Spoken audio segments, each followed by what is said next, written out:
Assalamualaikum warahmatullahi wabarakatuh. Apa kabar anak-anak?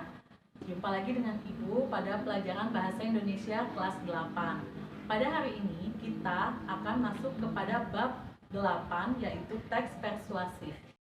Nah, pada pertemuan hari ini, materi yang akan dibahas yang pertama, pengertian teks persuasif, yang kedua, tujuan teks persuasif, yang ketiga, ciri-ciri teks persuasif, yang keempat, jenis-jenis teks persuasif, yang kelima, struktur teks persuasif, dan yang keenam adalah kaidah kebahasaan dalam teks persuasif.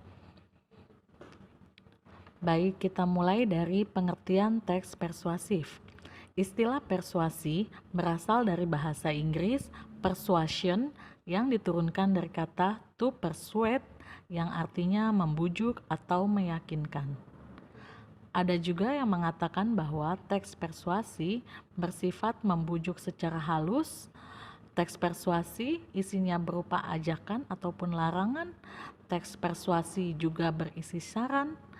Jadi, dapat disimpulkan, teks persuasi adalah teks yang berisi ajakan, himbauan, maupun saran agar orang lain mengikuti, menyetujui, ataupun melaksanakan apa yang disampaikan oleh penulis. Nah, kita akan mempelajari apa itu tujuan dari teks persuasif. Sesuai dari maknanya, teks persuasif bertujuan untuk membujuk, mempengaruhi, maupun merayu orang lain untuk menyetujui ataupun mengikuti apa yang dikehendaki penulis.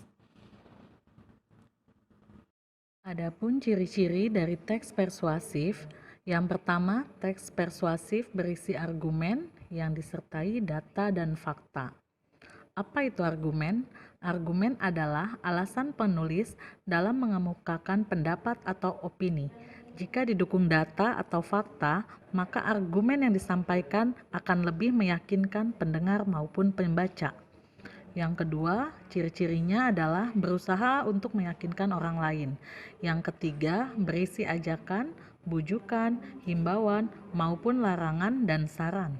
Yang keempat, sering menggunakan kata-kata berciri persuasif.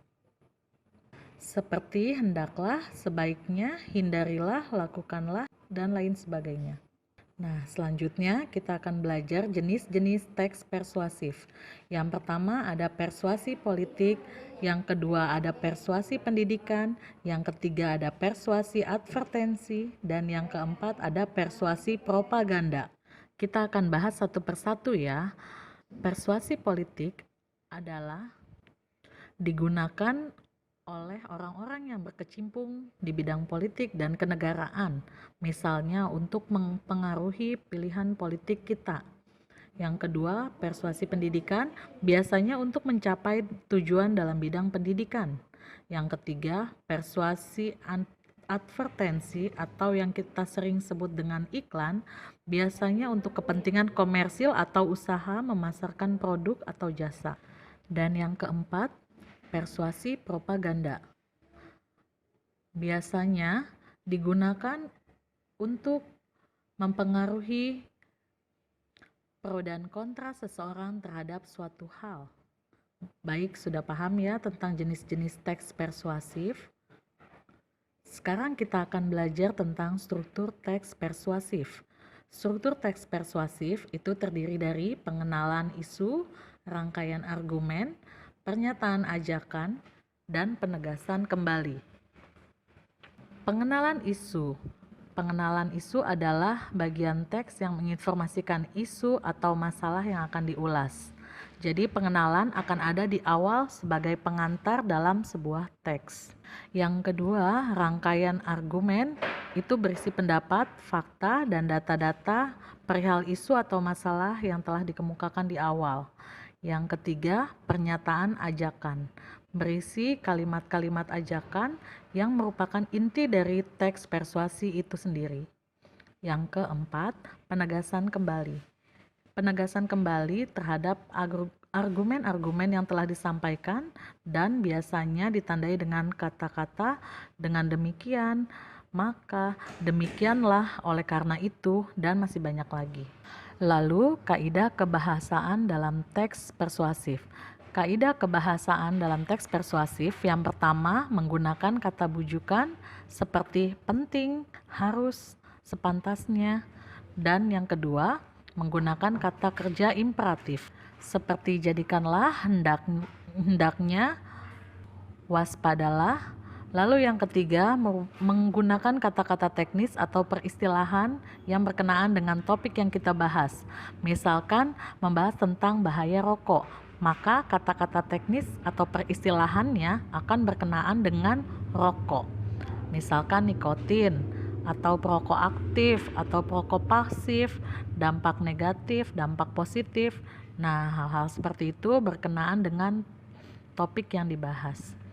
Selanjutnya, menggunakan konjungsi yang argumentatif atau kata penghubung argumentatif. Contohnya, jika, sebab, karena, dengan demikian, akibatnya, oleh karena itu. Lalu ada kata kerja mental. Kata kerja mental ini biasanya juga berhubungan dengan penginderaan. Misalnya melihat, merasakan, mendengar, dan lain sebagainya. Lalu diakhiri dengan kata perujukan.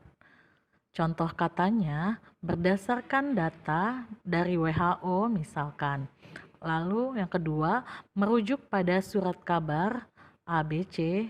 Nah, seperti itu contohnya. Jadi ada kata perujukannya. Baik, itu tadi pembelajaran tentang teks persuasif. Sudah dijelaskan mengenai pengertian, tujuan, ciri-ciri, jenis, struktur, dan kaidah kebahasaannya. Semoga kalian semua memahami dan bermanfaat. Terima kasih. Nah, itu tadi materi kita pada hari ini. Semoga kalian semua paham dan bisa mengerti apa yang dimaksud dengan teks persuasif. Baik, sekian dari Ibu. Terima kasih. Wassalamualaikum warahmatullahi wabarakatuh.